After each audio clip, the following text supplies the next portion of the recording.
I never imagined I'd be the one calling the police about my own property, but that's exactly what happened. I stood there on my driveway as two patrol cars rolled up, their lights reflecting off my freshly painted shutters.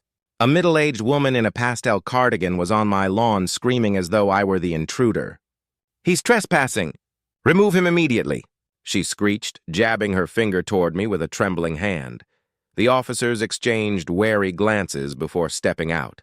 One of them, a tall man with patient eyes, walked up and asked me for ID. Without flinching, I reached into my wallet and handed over my driver's license. "I moved in just last month," I explained evenly. "This is my home. I don't even know who she is or why she's accusing me of trespassing." The woman's face darkened to a deep shade of red. "That's absurd. I'm the owner's wife. My husband and I have lived here for years. This man is lying," she snapped, arms crossing tightly over her chest. While one officer radioed my information in, his partner kept trying to de-escalate the situation. I stood there strangely calm, knowing the truth was on my side. A few tense minutes later, the radio crackled back with confirmation. The officer's whole demeanor shifted as he turned to the woman, his tone now firm. "Ma'am, according to county records, this property was purchased by this gentleman 5 weeks ago. He's the legal owner." The woman went pale, the color draining from her face like water from a tub. Her mouth opened, closed, opened again, but no words came out. This house had been my dream for nearly a decade. I'd pinched every penny, moving from one cramped apartment to another, waiting for the day I could afford a place of my own. Now, at last, I had it. A modest 3-bedroom in a quiet suburban neighborhood, lined with tidy lawns and polite neighbors. Well, mostly polite. I knew the place had a homeowners association, and I didn't mind. Rules help keep a neighborhood looking nice. But what I hadn't counted on was her. I didn't know her real name at first. She introduced herself as Mrs. Wilkins, president of the Sunny Pines HOA. On my second day there, she appeared at my door holding a massive binder, wearing a smile that didn't quite reach her eyes. She launched into a crisp rundown of the rules. No trash cans visible from the street, mow your lawn weekly, no cars parked overnight. The usual HOA spiel. I thanked her, took the binder, and promised to read through it. But that wasn't the end of it. 3 days later, while I was unloading furniture from a rental truck, she showed up again. "Deliveries are only allowed between 9 and 5 on weekdays," she said primly. I pointed out it was 4:30 p.m. on a Friday, but she just sniffed and muttered something about newcomers not understanding how things work around here before stalking off. The nitpicking piled up. She left a note about my grass being a 1/4 inch too long. She complained about the color of my garden hose. She even knocked at 8 in the morning to scold me for leaving my porch light on overnight. Wasteful and against Section 12. Paragraph 4 of the HOA guidelines, as she so helpfully reminded me. I stayed polite. I made small changes when reasonable and held my ground when not. Then things took a stranger turn. She began questioning my right to even live there. "I knew the Hendersons very well," she said one afternoon, referring to the previous owners. "They never mentioned selling to someone like you." The way she emphasized "someone like you" made my skin crawl, but I kept my composure. "The sale went through all the proper channels," I said. "Everything's in order." Her eyes narrowed. "I'd like to see your lease agreement." "I don't have a lease. I bought the house." "I'm the owner," I replied. She laughed, a sharp sound. "That's impossible. The Hendersons would have told me if they were selling." "You're lying." Before I could speak, she spun on her heel and stormed away. From there, the harassment only got worse. I'd catch her peering over my fence while I grilled in the backyard. She snapped photos of me collecting my mail or sitting on my porch. Twice I found her rifling through my garbage bins on collection day, as if hunting for evidence. When I confronted her, she claimed she was conducting an HOA inspection and had every right to be there. One evening, I returned home to a formal letter on HOA letterhead, signed by Karen, citing me for unauthorized occupancy. Alarmed, I called the number listed, reaching a bewildered board member who had no clue what I was talking about. Apparently, Karen had sent the letter without the board's knowledge or approval. The board member apologized profusely, assuring me they'd address it with Mrs. Wilkins directly. I thought that would end the nonsense. I was wrong. The following week, I had to leave town for a 3-day business trip. Before I left, I locked up carefully and asked a neighbor to collect my mail. When I returned late Sunday night, bone-tired and eager for my own bed, I found something that made my stomach drop. My key wouldn't fit the lock. After several tries, it hit me. The locks had been changed. Taped to the front door was a printed notice. Property under HOA custody. The owner's spouse has reclaimed residence. For inquiries, contact Sunny Pines HOA. I stood there in shock. This wasn't just harassment anymore. This was a crime. Thankfully, I'd been smart enough to hide a spare key in the backyard.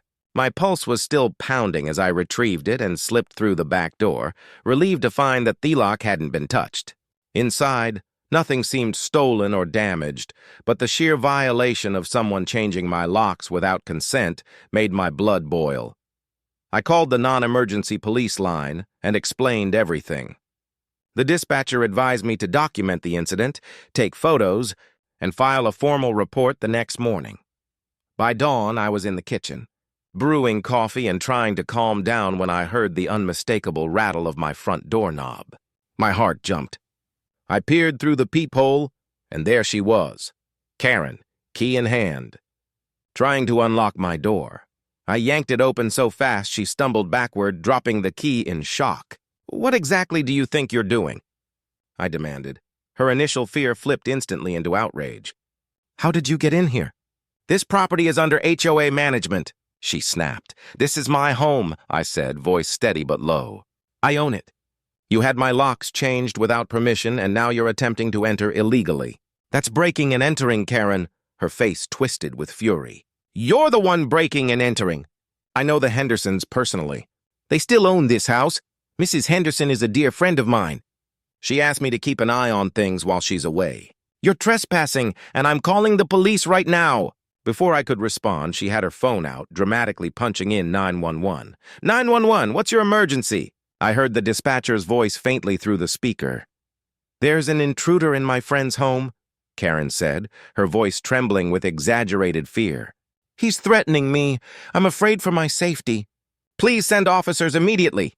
She gave them my address and then looked at me with that smug little grin, the kind that said she thought she'd already won.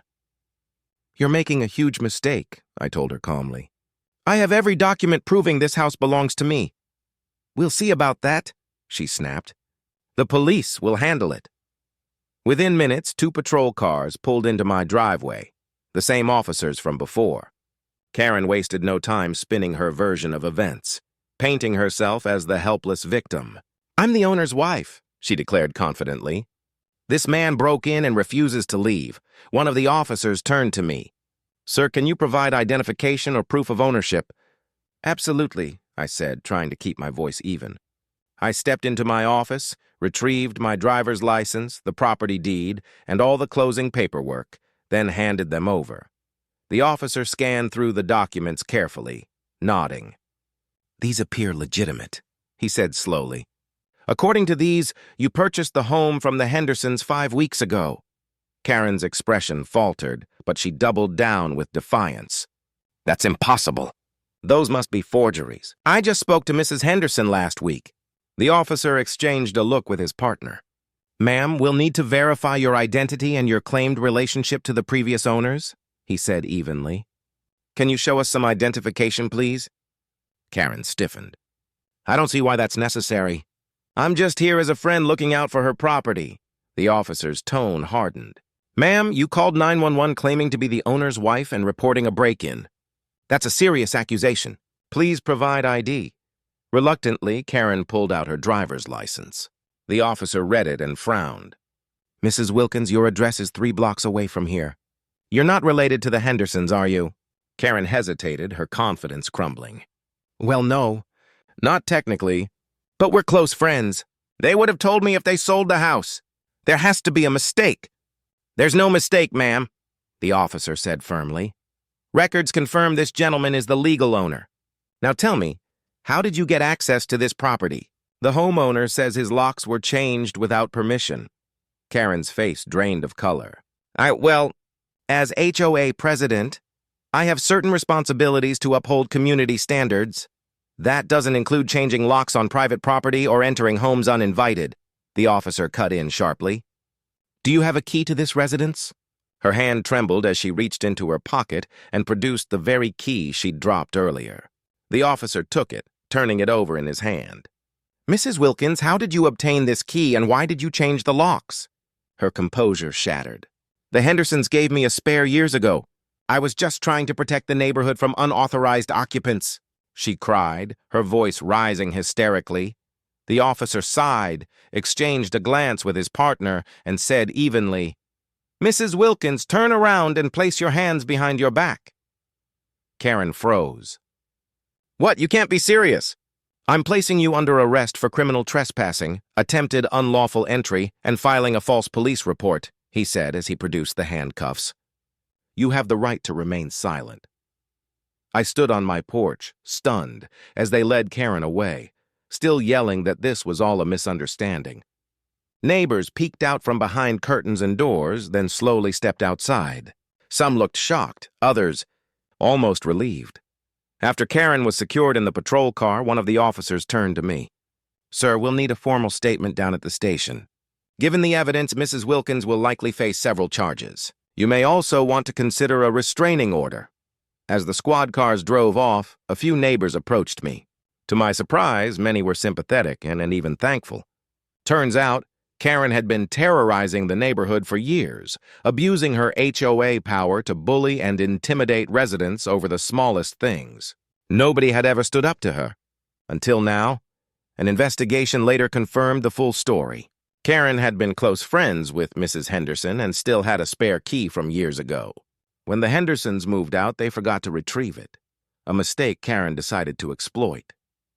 She even hired a locksmith, falsely claiming to be the homeowner who'd lost her keys, to have my front door lock changed.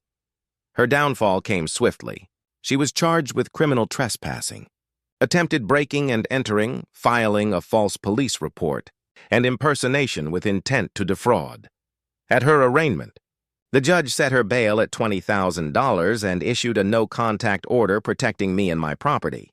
Karen now faced up to 2 years in prison and fines exceeding $10,000. I'll never forget the look on her face in court as the charges were read aloud, that flicker of disbelief as she realized her arrogance had real consequences. For the first time in her life, her entitlement couldn't shield her from the law.